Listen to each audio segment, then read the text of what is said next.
Coming up on the Pete Souza podcast, Nick Picht is a dear friend, and when I tell you we have chemistry, all you got to do is wait around to listen. I'm very fond of this guy. He is a baseball expert, a former news guy who now does baseball play-by-play and PR, and he watches all 162 Yankee games, and he did this podcast from his home in Queens, his childhood home, I should say, where we got to talk to his dad, a former New York City cop, and Shelly, who was very stressed about work. She's one of my favorite people in the world, but it wasn't any time to mess with Shelly. But it's always time to mess with Nick. You guys are going to love this podcast. Nick Picht coming up.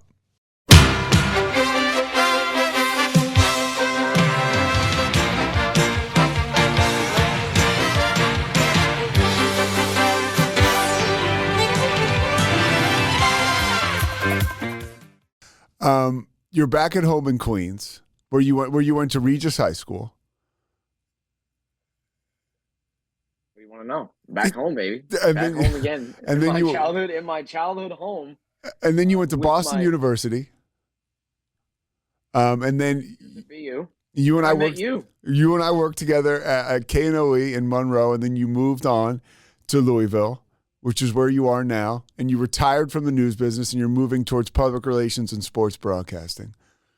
And I think you're a baseball expert, and you're also like a colorful guy.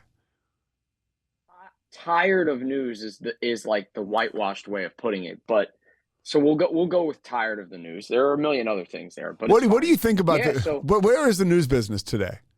Oh, we're in shambles. Absolute shambles. Locally, we're in shambles. And why do you say that? All we do is create. Well, because locally they don't want to pay anybody to do the job, so all the talent leaves, and they don't want to pay anybody to stay, and so you're in this very bizarre space where I feel like we as talented journalists are a bit undervalued, maybe not a bit, just undervalued, but they're not so much worried about doing the service that we all signed up to do, which is to inform and make our communities better. They are in to make ad dollars. And so these stations know, and the ownership groups know, that you don't have to be in first or really even do good work at all to make money. And so that's where you're at. You know, you're at the slashing the salaries, which may have been too high in the first place, but whatever. You're in the salary slashing business, but also just trying to accumulate as many ad dollars as you can. And it doesn't really matter the kind of work you do. So that's sad for somebody like me. I had a lot of passion. I love storytelling. Well, I don't think you're done yet with, I mean, I do think we'll see. I don't know if I'm done with this, I don't want to be done with this business in the sense of media, but I think local news is in my past. You're the son of local television news is in my past. Yeah, we'll see about that. You're the son of a New York City cop. Is damn proud of that. Yeah, is he home right now, Walter? Yeah, he's downstairs in the basement. He's pissed because he can't get his tax return printed out or whatever. I don't know, dude. What's he think about this? What does he think? He's in his reading glasses, and he's just like, I can't get a computer that works. This sucks. I can't believe it. And he's and he gets all angry about it. What does he think about the Jets and Aaron Rodgers? My dad doesn't care at all. He's so locked in right now on the Rangers, like so locked in on the Rangers. Really? Like knowing, yeah. Like we were in the middle of dinner last night. We ordered Greek when we got here, and we're all like having dinner and we're all eating and talking and whatever. So it's me and Shelly, my dad, Shelly's my mom, there? my sister. Yeah, Shelly's downstairs. Okay. And so we're all talking, and then he just cuts the Rangers and Devils on like full volume. Doesn't give a damn, and it's just like, oh. He doesn't care about the Jets. He's locked in on the Rangers playoff run right now. So what's up with the Yankees? Judge hits a home run, and actually, I want to go back real quick and talk about the TV news thing. That's too interesting. Okay. And you're a fertile ground for this right now. When you mention, you brought up a super interesting point. You mentioned that they don't have to be number one. So in your experience and what you're hearing and what you're reading, and you do your due diligence, are these markets with like a 2 or 3 or 4 station in the ratings, they can still make a lot of money? Sure. I mean, think about it like we had a board, an analytics board put into our newsroom that showed where we were week by week rating wise on every show, every single show. Didn't go under. Obviously, the ad dollars got to come in, right? Yeah. And it's not like the ratings are changing. Like, we're still in that second, third realm. I mean, the station hadn't closed yet, so the money got to be coming from somewhere. Yeah, it's nowhere near close. I was actually talking to the great Bob Walters this morning for a minute. That's our boy. That's our main man. But we were talking about the fact that they expected all the viewers, at least like 5 or 6 years ago. This is back when you and I were in Louisiana. They expected viewers to go like strictly digital by this point, and they really haven't. Like, there's still a lot of people watching, older people really watching the news every day, and it's not, and the digital footprint is hard to quantify. How many people are watching the ads and stuff like that. Now, granted, I'm not like the ad guru by any means, but I'd imagine it's pretty hard to sell Facebook Live advertisements to people that are living in our communities locally that are willing to take that chance. Yeah. Right? Yeah. I'd imagine it's a lot easier to be like, hey, we can sell you the 5:15 slot on Monday night's newscast. I think that is a lot easier for them to sell than it would be, hey, we're going to do this weather thing, weather podcast or weather Facebook Live every day from 11 to noon. You want to buy an ad to that? Yeah. Well, no, I don't know, because how many people are actually going to be tuned in watching? What about Louisville's a market of what? A million people, maybe? Yeah. A million people in Jefferson County. And then you have the outlying area. So, like, on any given day, how many people are actually going to be tuned in at 11 o'clock on Facebook Live? I don't know, dude. Yeah. Or on the website or on YouTube the phone or whatever. Yeah. There's so many. It is literally the Wild West, and people, regardless of what they tell us, I mean, they're still figuring it out. Like management. I think too, it's like, why not just try something? Like, why not try something different? Or because you're in a space right now, if it is the Wild West, and I talked over there about starting a podcast. Well, why not start? Why not try something different? How about that How about that a lot of these news stations and news companies haven't started podcasts yet? Is that crazy or what? I think it's crazy because why not, dude? But maybe it's not crazy because you know what it does? It highlights your talent, which is not the end goal. The end goal is not to highlight your talent. Huh. The end goal is to make money. And so if there's not money involved in it from the jump, I don't know if these stations really want to play ball like that, because at the ground level, what it's doing is building the brand for the person that's doing it, not bringing in much money. But what they don't really kind of understand is that if they let this just happen and let the talent play, and if it's good talent, it'll bring the money in, or so I think. Yeah. But it's not. You're not going to see immediate results from dollars, I think. And then at that point, they're dedicating resources to something that isn't doing them anything on the back end. Yeah. Well, you said something at the start. That's a great point about that. I can't really say too much because I like my source of revenue and the people I work for. You mentioned and I'm not trying to poo-poo it either. I'm just like being honest that our business, dude. I mean, I'm 29 years old. There's no question. It's in a crazy state locally, at least, and then nationally, all we do is just yell at each other, and it's to kind of spreads political divide. But it's rough. It's rough with what happened yesterday. And we're not going to get political. This is literally somebody who was sitting back as like a voyeur, just watching news coverage. It was wild. Yeah. I mean, we're talking the day after former President Trump gets indicted. Yeah. It was wild. It was, we were up to our old tricks again as a country. I mean, that was a great example of just like, all right, this really brings out the worst in us. Something like this on either side. Turn on one set of stations and you're getting slanted coverage, then turn on the other side of the stations and you're getting the exact same slanted coverage on the other side of the aisle. Yeah, it just stinks. It stinks. Yeah. So.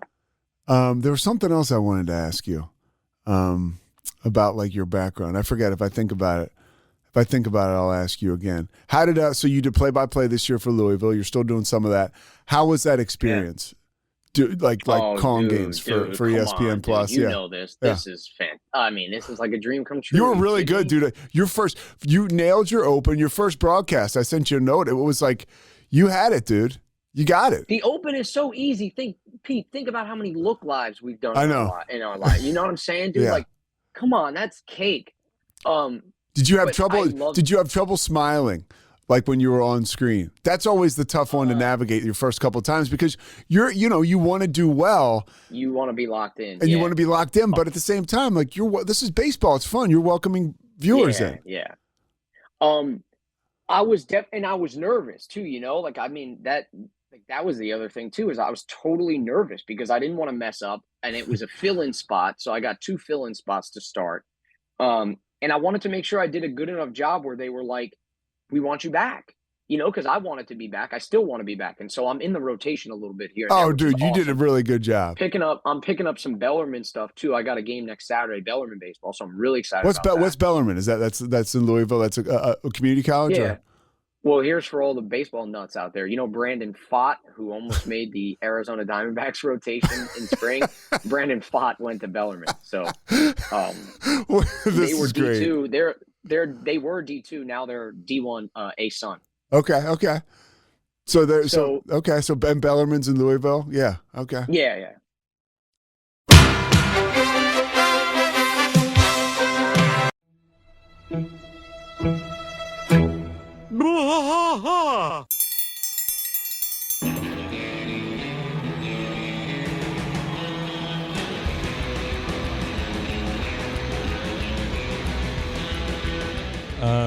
What are we doing here, Rusty? What are we going to do? Yep, we're doing the King of the Hill Rewatch Podcast. King of the Hill Rewatch Podcast. Yeah, so we're going to go through one episode at a time. Come along for the ride with us. Come check it out. And give me a good like Dale Gribble quote to go out on. Wingo. Yeah, Wingo. Wingo. All right. Well, join us for the King of the Hill Rewatch Podcast. Deep in the heart of Texas, that drinks his brew and he spits his chew. Deep in the heart of Texas, the TV blares but no one cares. Deep in the heart of Texas, here we go. 911, what's your emergency? Do you hear that? It's coming from the house. It's coming from inside the house? Do you mean? Could it be? The Poltergeist. New from Rogue Media. 2 haunted hotties talking about haunted places. Every episode, we dive deep into the darkest places and give you a bit of history. We're getting spooky in all the right places. You've gobbled your last ghoul. Follow along for the craziest and spookiest stories with Debbie's Dark Tourism. The Stanley Hotel, Winchester House, The Alamo, Hotel Monte Vista, and more spooky places. Find us at _Poltergals. POLTERGALS. Look over your shoulder. It's us, The Poltergals. Wherever you consume the podcast, you can find us there.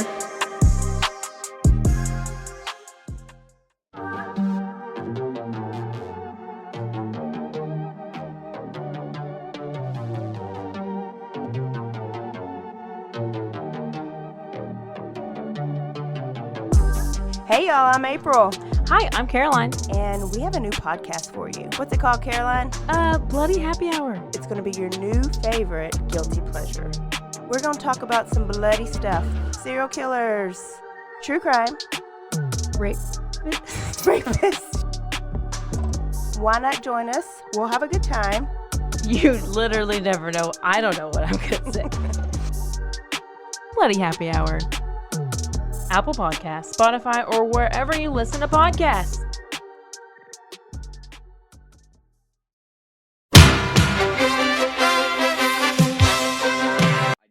Like I said, I did the 2 Louisville games. It was just a blast. How were I will you? tell you that my color guy made my life like so easy. He was so easy to talk to, and just Who was the pointers analyst? in the commercial breaks. Who was the analyst?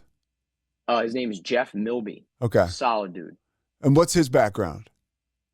Honestly, I don't really know. I know he does some radio for one of the stations locally, like He looked radio like he was a broadcasts. former player. He's not a former player.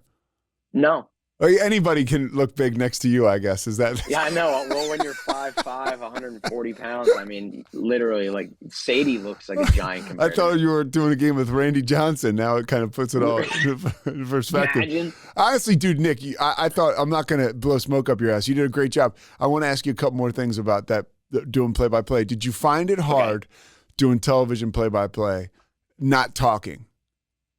Mm-mm. No, because you told me not to. Yeah. So you told me what to be prepared for. So when that awkward no moment of talking happened, I just kind of kept reiterating, in my own brain, saying to myself, like, this is normal. Just let it go, let it breathe, leave it go. Yeah. Yeah, so that was cool. That's like, the craziest part of this business, doing play-by-play on television. And now with the ESPN Plus stuff, there's so much play-by-play on television. I was talking to a guy the other night, a guy who gets a bunch of games at ESPN. And he's good. People and I know they like him, and he and I are kind of like the same. And he was like, early on, he's like, I was just chatty. He said, I just was. And this guy is awesome. But like that over talking can like, it turns people off, even if you're the best, Yeah.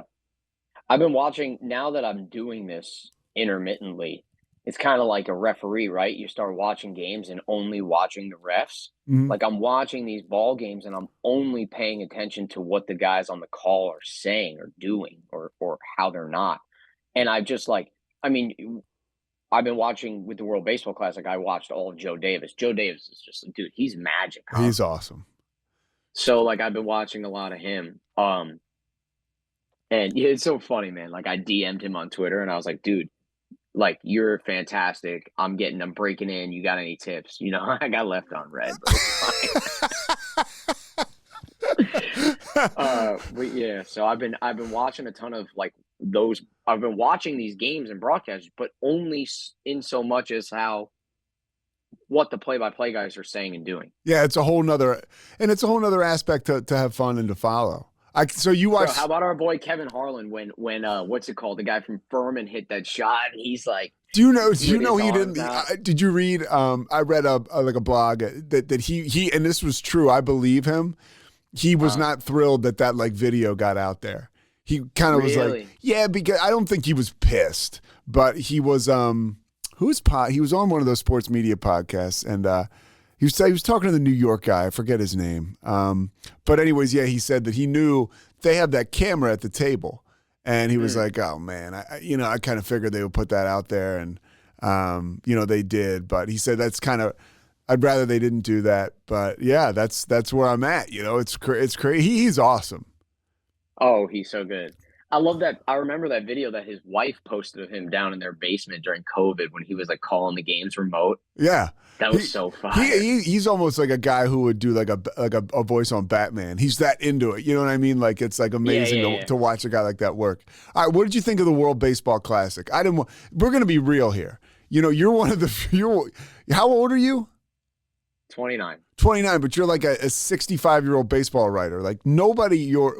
Guys from New York do, actually, because there's a lot of good baseball there. I mean, you got the Mets. You love the Yankees, obviously. I mean, dude, also, I played travel ball. I played against guys that are in the big leagues now. Like, not that I sucked and I still played against guys that were in the big leagues. Like, that's cool. Yeah. And I just grew up loving baseball, man. So I've been with it like my whole life. How many do you watch playing T-ball? Do you watch since what? You fell in the mud playing T-ball? Yeah, it's 3 years old. I fell in the mud playing T-ball. My grandfather, 89 now, carried me out of the mud. I was crying hysterical. And the next day I was like, I want to play ball. Nice. Yeah.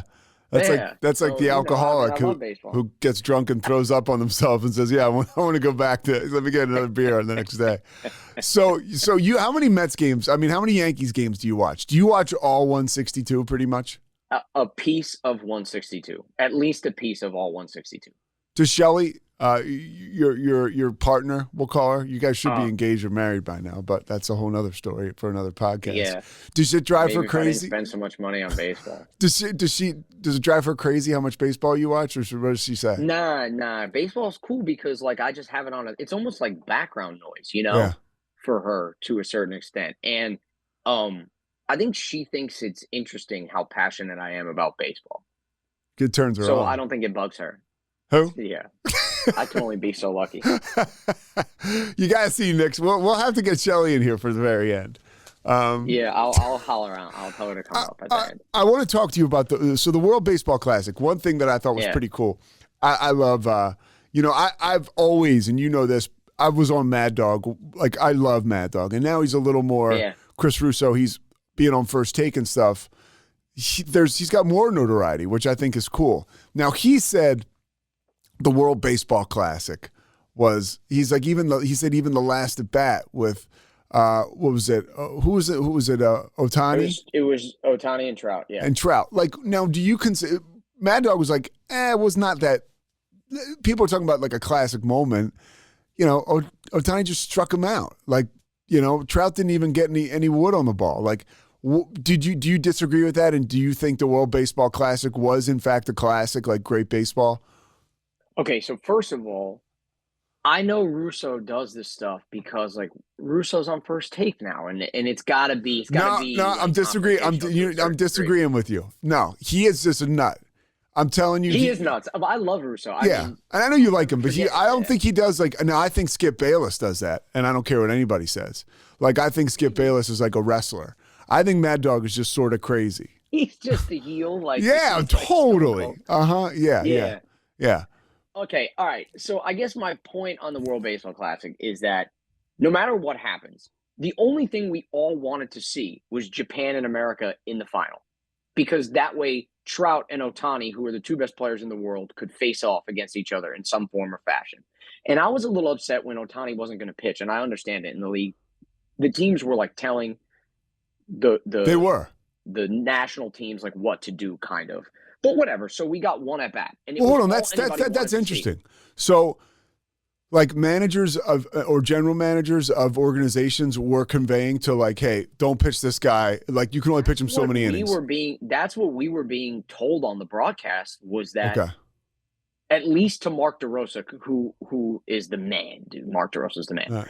But basically, we were being told that managers and GMs were telling DeRosa like who to pitch and what days to pitch and how many pitches they had, which is why I think that one day that Michaelis followed Wainwright in one of the games, because Michaelis needed to get work in that day and they wanted to see Michaelis throw X number of pitches. Oh, really? So the relief guys didn't get used because I think the Cards wanted to see Michaelis. Now, I don't know any inside info. All I'm saying is what I would hear. No, I mean, honestly, Nick, this is inside info because not many people people watched, people are at the games, but and that's one of the beautiful things about being able to talk to you and you know so much about baseball is fortunately or unfortunately, it's fallen off a little bit as far as pop culture is concerned. And that's what's so dope about the World Baseball Classic, dude. Like, how many people talked about baseball? I couldn't care less that Russo was like bad mouthing it to a certain extent. Like, at least people got on and started chiming in. Yeah, no, and normally no one gives a damn. No one gets right.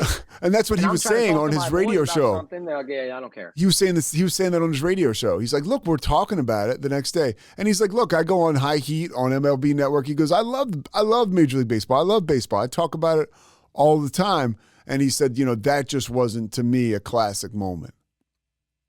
I don't know. Anytime you got 100 million people watching one thing, that's pretty classic to me.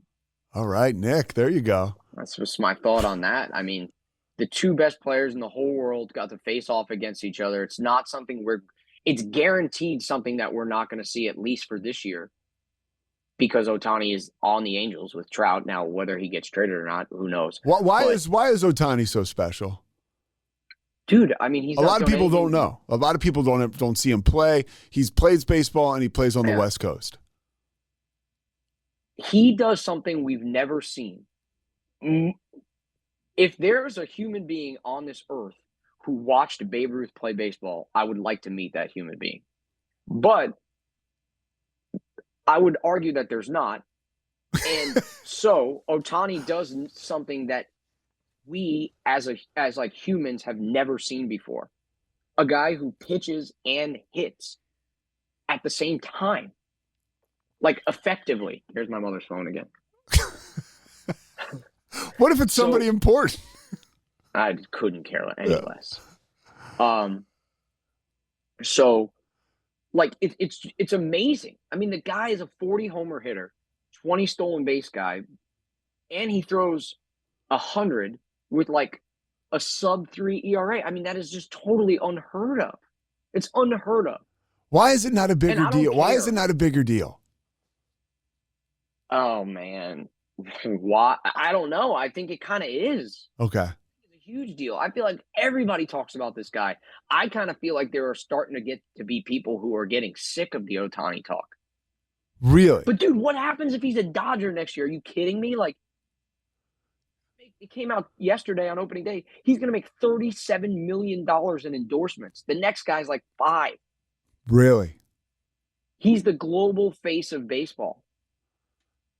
But there's So still. Do you? like, what if he's a Met next Yeah, year? okay, What if that's he's what I'm a talking Met? about. What like does a guy like me, and I follow sports, and I'm not a major baseball fan, but of course I come around and I bandwagon with the Phillies. I love them all year, but if they're going to be in the playoffs, I'll watch them every game. You know.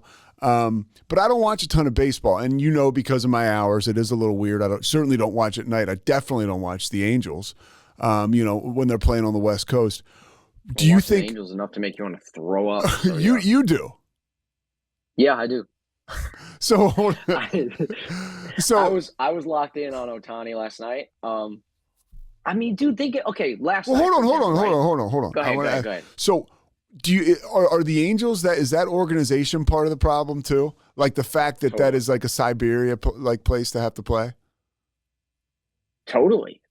Look, but they're not without a little bad luck too, though. I mean, yeah, they signed Pujols, and Pujols was never healthy there. Then they signed Rendon, and Rendon never it hasn't played until. Well, I remember when now. they signed Josh Hamilton when he left Texas, and exactly, Josh Hamilton, and like it just never panned out for them. They've spent their money on those big free agents on guys that never panned out, and the Angels have never addressed pitching. They've never addressed their pitching, and they've tried to get guys on more team friendly deals because of maybe the money that's been shelled out to the Pujols and the Hamiltons of the world, and that's not panned out either. And so, for example, last night, Ohtani goes 6 innings pitched, no earned runs, 10 strikeouts. It's unbelievable. And they lose 2-1. Like, are you kidding me? Yeah, that's a joke. By the way, so it says he's calling his own pitches. Yeah. With this new pitch clock, I think a lot of the pitchers have the pitch com on their wrists now. Okay, and they're just like typing in what they want for like brevity purposes. So hold on. So because this is interesting, and I know this from calling baseball. Who's that, Shelly or your mom? I don't know. I heard somebody. All right, anybody's welcome. So except for the guy who's going to marry your sister. I don't know how interesting he'll be. so the pitch com thing, like doing college baseball, that's something that obviously I've had to catch up on and to address. But explain to people what exactly that is. Again, you're talking to like a regular like sports fan. They're not diehards. Okay, so a lot of people in sports know that the Astros, the whole cheating scandal, stemmed from the fact that they were watching in real time what signs the catcher was putting down, the other team's catcher was putting down to the pitcher, the pitch signs. And they were watching it, allegedly, from the center field cameras and relaying that information to the dugout. And then that's where the trash cans came in. Yep. They were banging the trash cans on off-speed pitches, allegedly. Yeah. Because of that, allegedly. I love The Departed. So for also pace of play, but also to sort of eliminate the anxiety and the paranoia that's gone with sign stealing, Major League Baseball moved to what's called pitch comp, and it used to be on the catcher's either knee pad or wrist, I think more on the knee, where they would type in the button of the pitch, and it would relay the information into the pitcher's hat. And then that would speed up the game and eliminate anyone stealing signs from second base. When did they start this? The following year, like 2018 or 2019? 2 years ago? Yeah. Okay. Yeah. 2019 was the trash can stuff. So yeah. That was the Altuve home run where people said he had this. Yeah. The buzzer. Yeah, when he beat you guys. Yeah. So they put that in there, but now because we have the pitch clock, which started this year, which you have to throw the ball within a certain number of seconds, or it's a ball counted against the pitcher. They're putting the pitch com on the pitchers so that they can just speed up the pace of play even more and tell the catcher, okay, fastball here, boop, boop, boop, boop. And then the catcher's got the recording in as well, so they're both on the same page. So does that give more power of the decision-making process to the pitcher? Because I would think, of course. Yeah, I mean, because it used to be, the catcher was basically your guide, or your coach, your coach on the field, your manager on the field. Mm-hmm. So now it's the pitcher types in what he wants.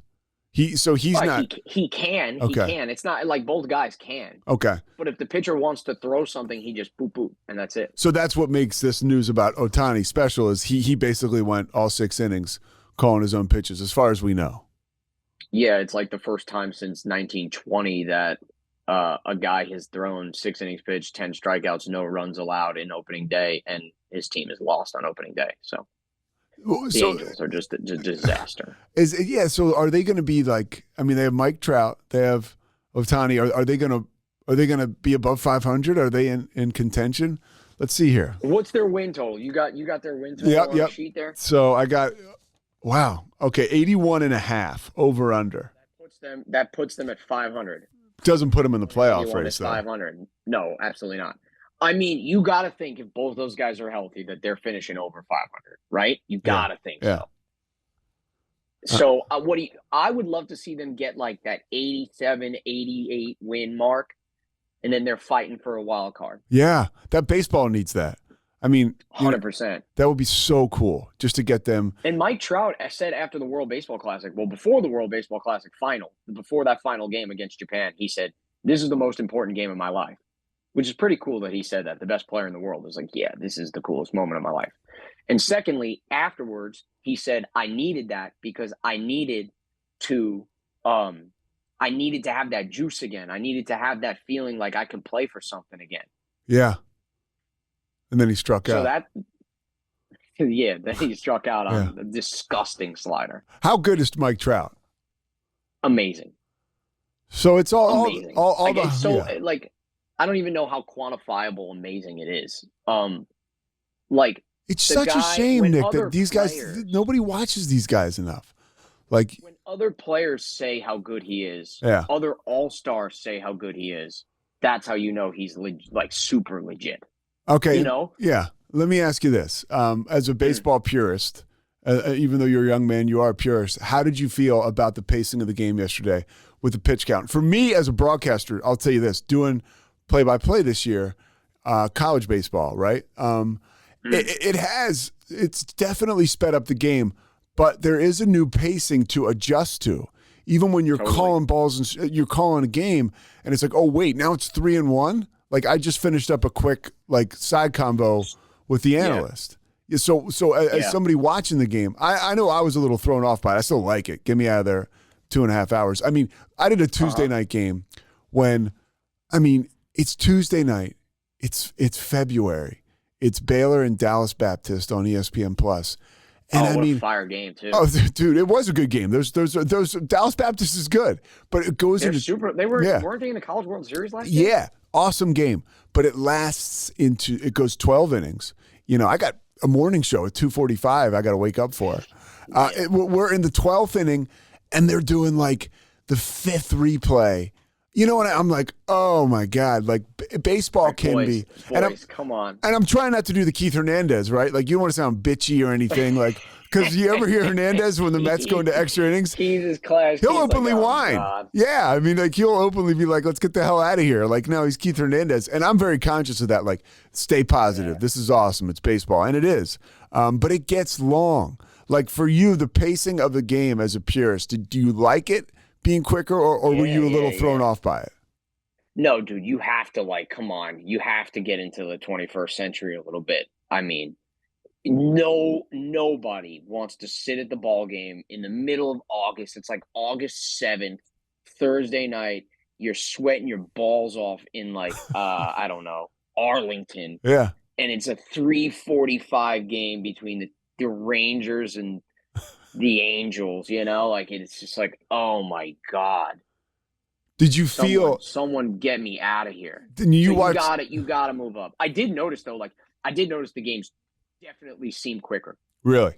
Yeah, I was about to say. So you watched a lot of baseball yesterday. Did you feel G. Cole was moving and grooving yesterday? You kidding me? He was 9 up, 9 down. 30 minutes. I was Yeah. like, whoa, we played 3 innings in 30 minutes. Like it definitely seems quicker. Do you think who does it benefit more, the pitcher or the batter? That's really good. Starting pitchers, I'll say that. Because relief guys are used to getting in there, taking as much time as they want, wiping their brow, hitting the rosin bag, stepping off, stepping on. And the relief pitchers are usually pretty slow to home plate. So for the stolen base aspect of it all, they are at the most disadvantaged because guys are going to be running on them nonstop if they get anybody on base. Bases are bigger.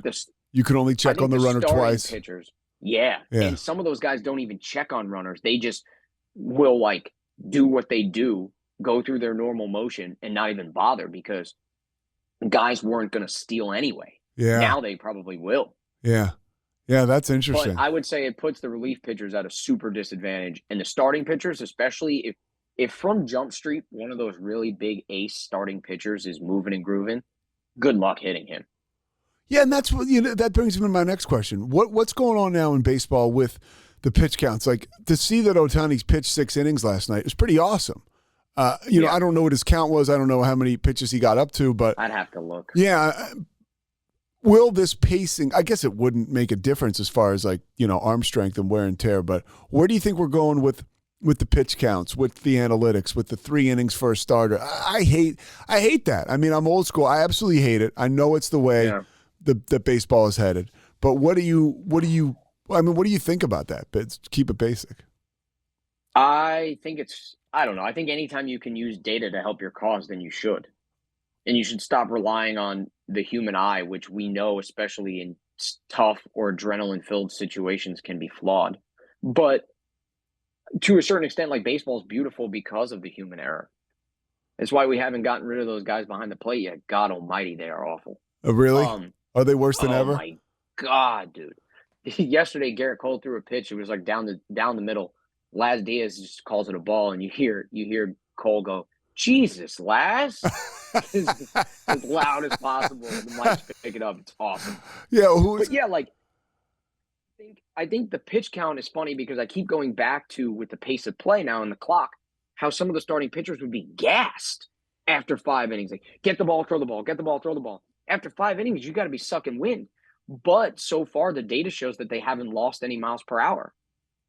And that's coming from minor leagues. Yeah. From last year when the minors. So for people who don't know, the minor leagues implemented all this stuff last year. And the data showed that the guys haven't lost any miles on their fastball, which is weird because you'd think getting the ball, throwing the ball, they'd be more tired. I don't know. But I guess the main thing is this with the pitch count and the analytics, especially from the pitching side, is that they're trying to prevent guys from hurting their elbows and specifically needing Tommy John. And the data will show you that the harder you throw, the more stress you put on your elbow. And the more stress you put on your elbow, the more likely you are to tear the ligaments and need Tommy John surgery.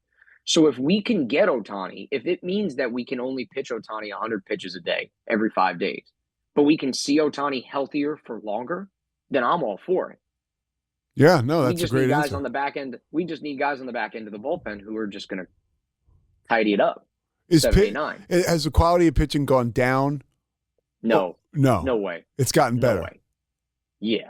Okay. These dudes are sick, nasty. They're throwing the hardest we've ever seen them throw. Yeah. Sick, nasty. So you bring some schmo out of the bullpen at 102.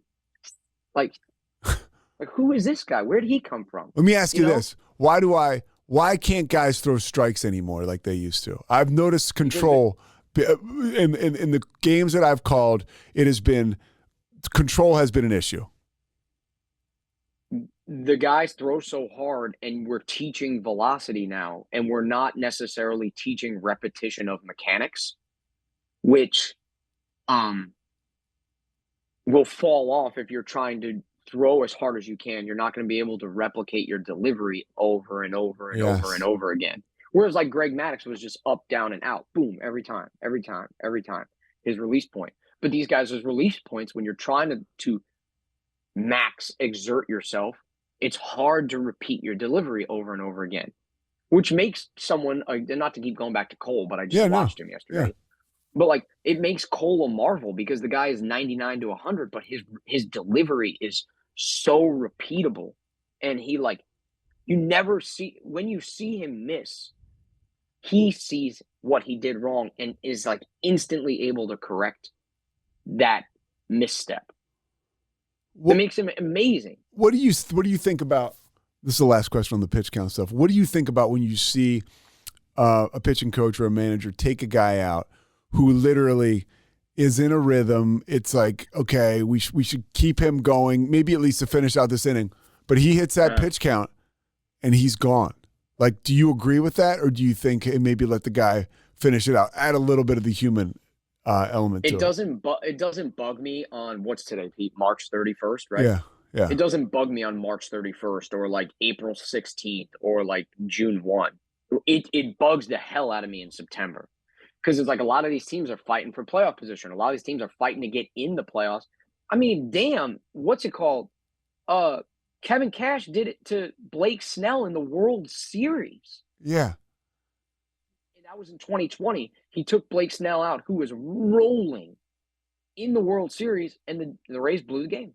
Now I want to talk to you a little bit about. I want to talk about Aaron Judge. I think you've. Oh my God, I love him. Well, you've qualified yourself as somebody who knows a lot about baseball, so I want to ask you and try to remove your Yankee obsession here.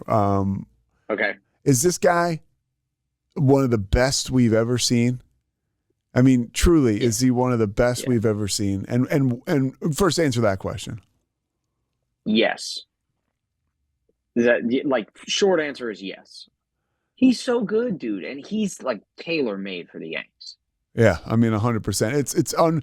I love when stuff like that happens. You know, it's magic. It's magic. Mm-hmm. Like Harper's so good for Philly. Yes. Like Judge is so good for New York. Yeah, and what about him makes him so special? Like, is it the ability to rise to the occasion in New York City? Like what he did last year playing for a contract. That was sick. It really was. And what he did yesterday, you know, obviously it's so early, but hitting a home run at his first at bat, you want to talk about a guy who delivers, you know? He has a flair for the dramatic. Jeter had that, right? The flair for the dramatic. But when you ask him about it, it's not me. It's us, we, New York. You know, it's things like this. For example, he hit that home run in October against the Guardians. I almost said the Indians. Yeah, you can say the Indians here. And he porches it, right? And then he comes back, finds the camera, and with the New York, he's just like doing that. Like that's kissing his New York logo on his shirt. Yeah, like that. He's got the flair for the dramatic. But also he's just, I think, by all accounts, a really good guy. Yeah. You know, like a good solid dude. And his parents make their little appearances, you know, when he was chasing 62, like kind of like Jeter's parents did. And you know, his wife is open and kind of like out and around and visible. And, you know, now Hannah's like that with Jeter. So like the similarities are just crazy there. Hannah Davis. I mean, I gotta Hannah. I mean, let's give her, you know, I know you're tight with Joe Davis, but I mean, let's call Hannah Davis by her full name. Okay. Like, okay.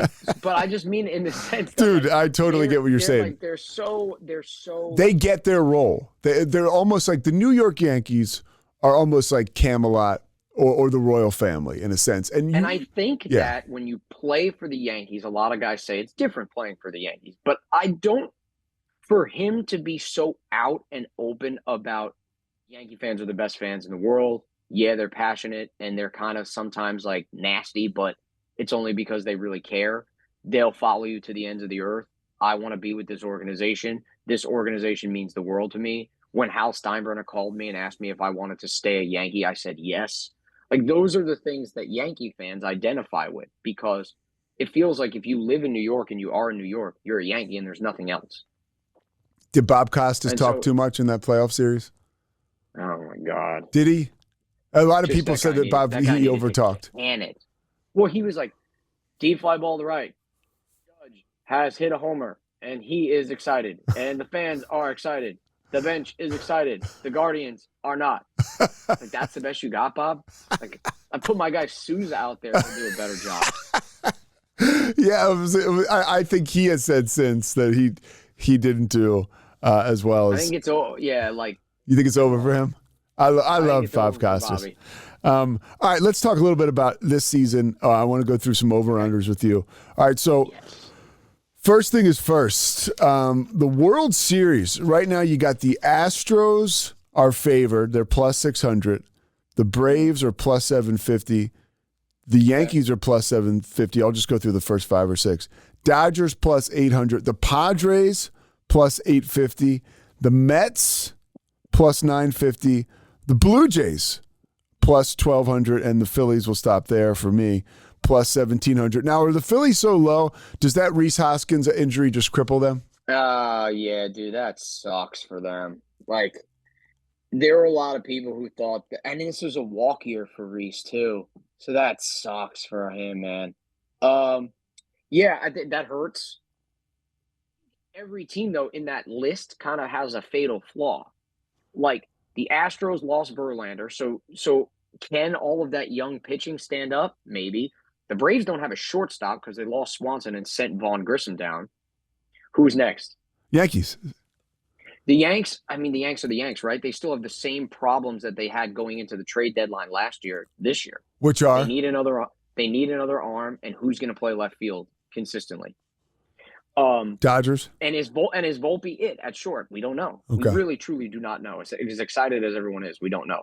The Dodgers lost so much, didn't bring back a ton of guys. They have a lot of young talent coming in. Are they going to be able to play consistent? We don't know. Who's next? The Mets. No. You don't skip the Padres. The Padres have never done it, and they're kind of known colloquially as choke artists. I love that you said that, even being like on the younger side. Like, I believe there's that energy around certain organizations until there isn't. And I'm not saying like the Padres will never win or whatever, but so far. The same thing with the Blue Jays. Yeah. The same thing with the Blue Jays. The Blue Jays are young and they're talented, but like, are they going to get over the hump? I don't know. You don't believe it until they do. It's like the Cowboys. All right, and the Mets. What does the Verlander injury kill them? Yeah, kind of, actually. They need an arm now to hold them over. That's really not good for Verlander. And I was excited for him, dude. He's awesome. So was I. But they lost the best closer in baseball. Why do the Pirates suck so bad? They don't want to invest in their team. Really? Yes. What do you think is the worst organization in baseball? The A's. Why did? Yeah, that sucks Followed very closely by the Reds. The Reds, huh? Owner, when that owner at the beginning of last year told their fans basically like, this is what we're doing and you better be grateful for it. Like, how dare you, dog? How dare you?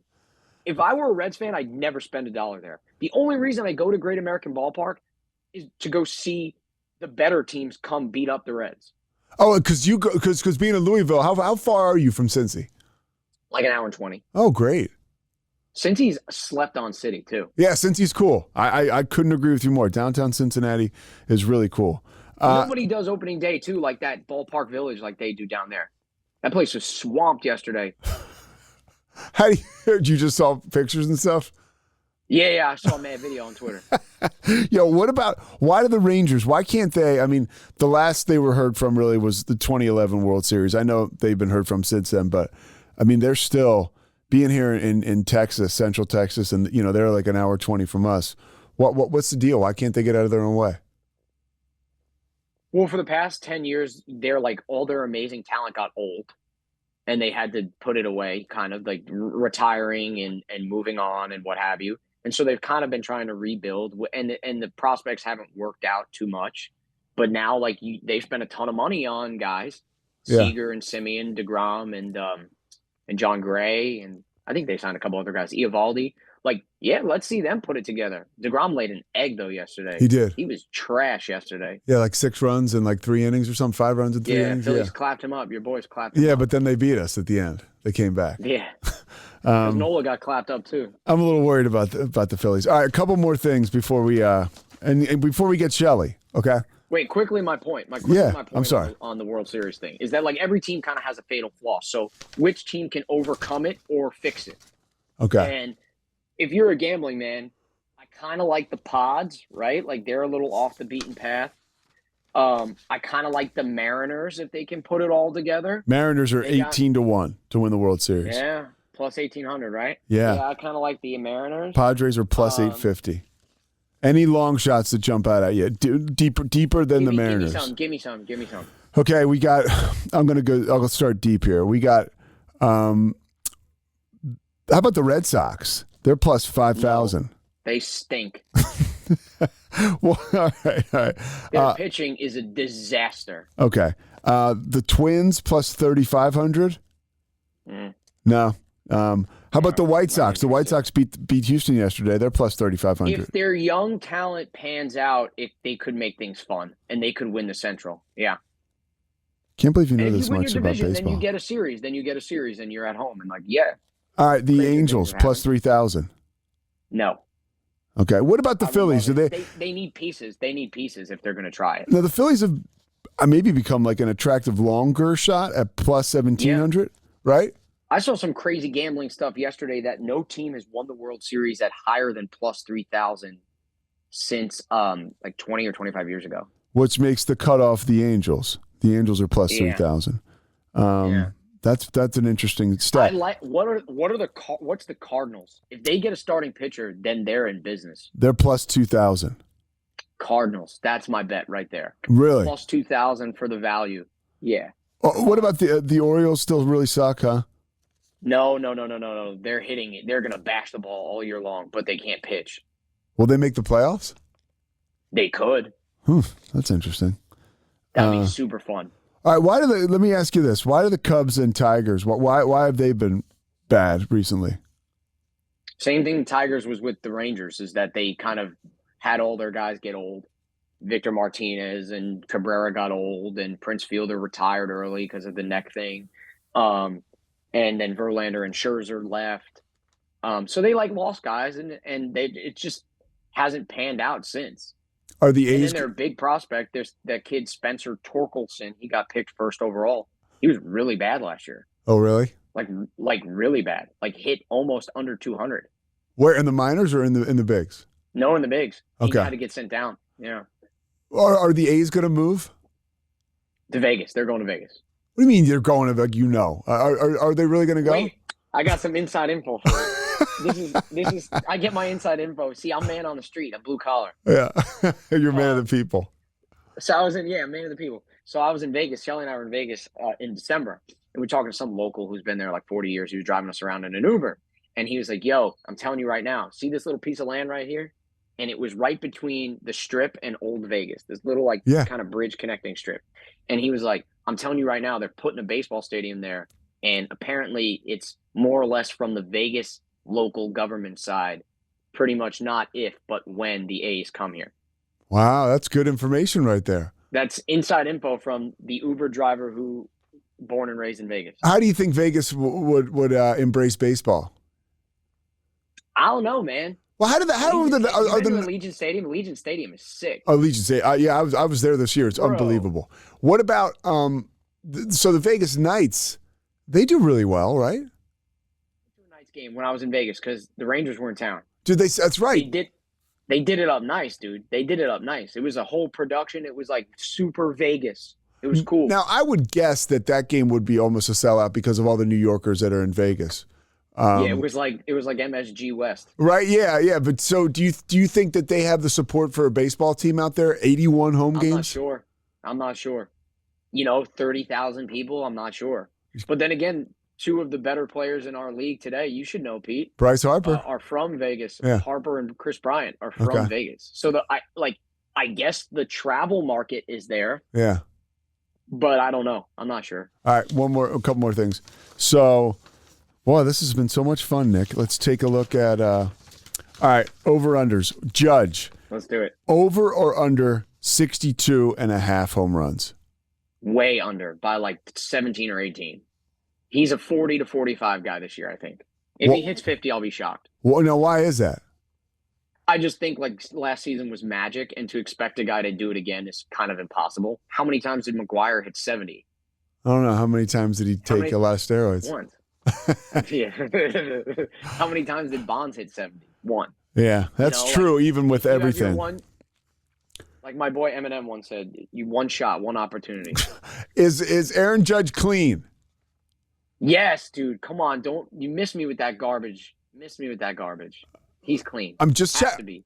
For the game, he has to be clean.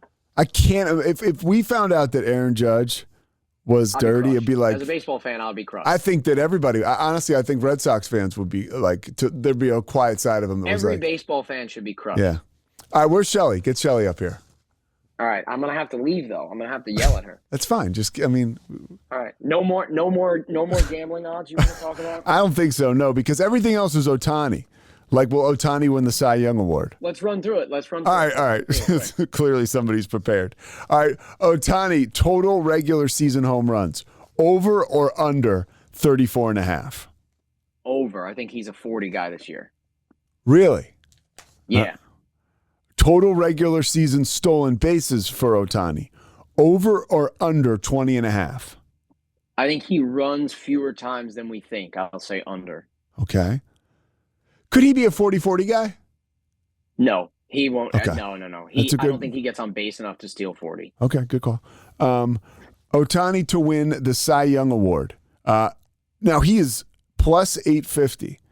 I don't hate the bet. Okay. Kevin Gossman from the Blue Jays is getting a lot of love at like plus 12 or 1400. I think it is. I don't know. So you like the 850?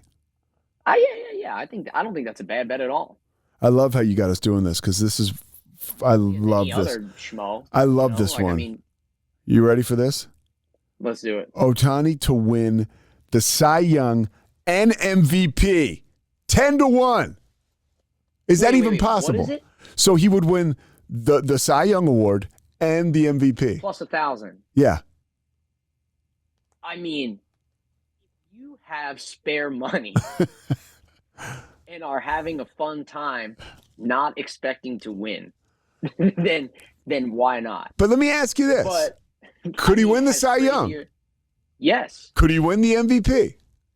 Totally. Now, do you think writers would shy away from voting him to both? Or do you think the writers would almost like the idea of giving them both? Well, the writers have done it before with Kershaw and with Justin Verlander. They both won the Cy Young and the MVP at the same year. And I think that those guys would be really happy to vote for a guy who actually hits and pitches as opposed to a guy who's just had a miraculous pitching year, if that makes any sense. That makes a lot of sense, yeah. Yeah. All right, that's the last one. I'm going to throw an MVP candidate out there, too, though. I like two this year. Tulowitzki? Vlad Jr. Oh, who do you like? Okay, Vlad Jr. Vlad Jr. and I think I had a stroke. I said Troy Tulowitzki. All right. Yankee legend Troy Tulowitzki, by the way. You know why? He was the volunteer coach last year for the Texas Longhorns. He's a solid dude. Yeah. Oh, yeah. I mean, I met him for a second. Yeah. But yeah, he was cool. He seemed really cool. He did it. He was a volunteer coach, I think, and he's able to do that, right? I mean, he's very wealthy. That last contract he signed was major, and apparently he did a great job. Yeah. Okay. Vlad Jr. and Jordan, I like for AL MVP. Okay. What do you have the odds on that? I think Vladdy was like plus 1,200. I'd have to check. But, okay. They're roughly in the same category. Jordan might be actually higher because he's just a tank. He hit a nuke last night in the ninth inning.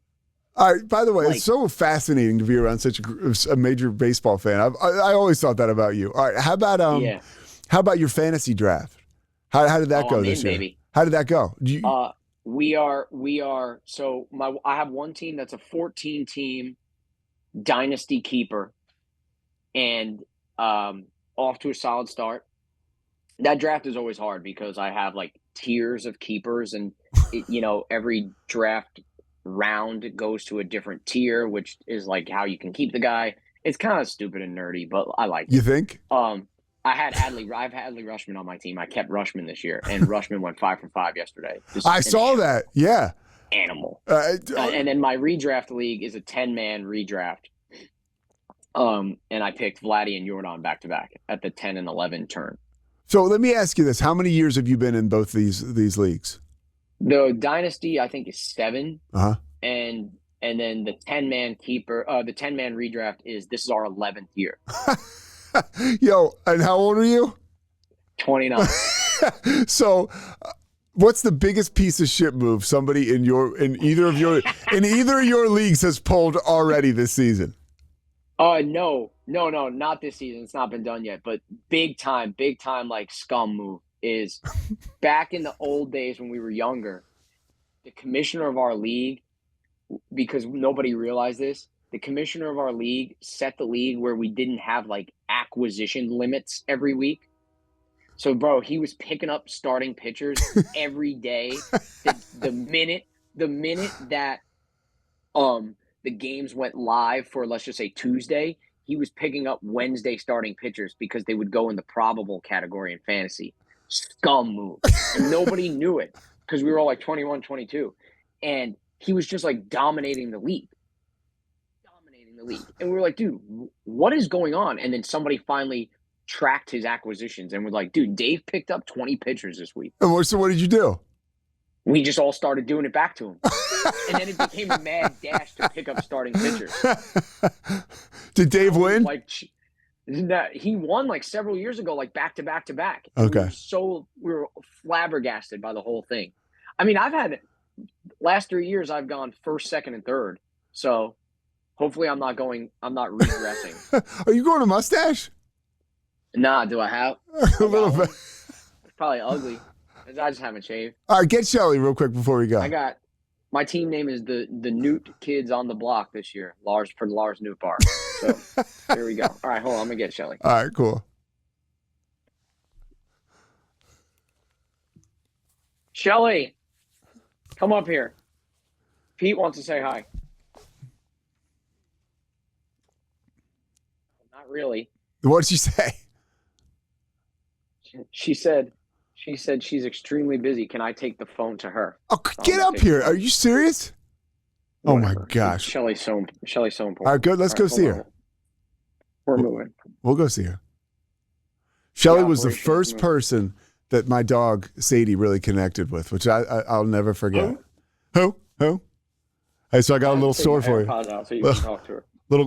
Little birdie over Barkdale Falk told me that the library. So the little birdie at Barkdale Falk told me that somebody. It's Shelly. Oh, Shelly, what's happening? Shelly is really busy right now. Is that Walter? Should hear him now. Was that Walter Picht back there too? Yeah, Shelly, you're very busy. On a podcast right now? Yeah, I mean it's not live. Hey. I can't hear you. Can you hear me now, Shell? There we go. Speaker. Shell. There it is. Nick knows nothing about technology. Shell. I miss you. I miss you too. Shell, you're busy today, huh? I'm so busy. Are you really? Yeah, no, I really am. All right. Sorry, Shell. Why do you think I'm lying? I remember back in the day when you were, an affable, approachable person. Now I would get stressed out. I would get really stressed out. You'd come bother me. It'd be like noon, and you'd be getting ready for the show, and you'd be like, "Shelly, what's up?" And I'd be like scrambling, sweating. What about when Bob? Remember Shelly's live shot? Shelly's first live shot. Yeah, I was there. I said she's been dancing all morning long. Hold on, dancing, doing the Irish jig. Shelly, before you shut us down, what about when you came to audition in Waco and you I'm nervous. I don't know what's going on. And I flew to Waco and I didn't bring any of my makeup, so Bob had to bring me to Walgreens and I had to just buy a whole face of makeup in the Walgreens. But we nailed that audition. You did. We were really good together. They wanted to give you the job and you didn't want to do it. Is that a tattoo on your arm? It is. Me and my sisters got matching tattoos. No way. Those are the little birdies birds that fly away from Barkdale Falk. Yeah. Yep. You're right. Shelly, I miss you. I don't want to bother you anymore. I just wanted to say hi. All right. I'm glad you said hi. You need to come see us soon. I can't wait to see you guys. Love you, Pete. All right, love you too. Nick, let me say hi to your dad. Is he in the room? Yeah, he's right there. Yo, Mr. Picht. How are you, buddy? It's Pete. What's up, man? How have you been? I'm awesome. Is that an NYPD football shirt? Yes, it is. Oh my God, with the 4-leaf clover on it. Yeah, they were selling them to raise money for a trip to play. I forget what city they were going to. What's up with the Rangers? I don't know. The last night kind of confused me. Yeah. I thought they'd come out with more fire, and they let the Devils jump on them. Yeah, they did. But like Nick says, that's the Rangers. Yeah. You know, it's like we play in first period like we're asleep, and then play the next two like we want to win the Stanley Cup. But that team's they've got to match. They've got to mingle into a winning team. They can't rely on Igor. Igor's not going to carry them. Told you, bro. What's it like to have Nick home? You like it? He wants to know what it's like to have me home. It's good and bad because it's a tease. Yeah. But it's always great to have him and Shelly here. It just, like I woke up this morning and they were both down at the table working. And I was like, okay, where are the pets? I was like, yeah. I expected to see them all running around my house. Walter Picht, he's a legend. A guy I look up to. All right, you're the man, Nick. I just had to say hi to your family. Tell your mom I said hi too. She's working, but I will. All right. What do you want? What else? That's it, man. I think you and I are going to do this again. I really, this was great, dude. Best bet of the day: Colorado, San Diego over 7.5 runs. All right. That's it. Best bet of the day. All right, dude. You're the man. I can't thank you enough, dude. All right, brother. If you want to do it again, just holler at me. I'm with it. For sure. I'm in. All right, man. All right. Peace. See ya. Bye, Shelly. Bye, Walt.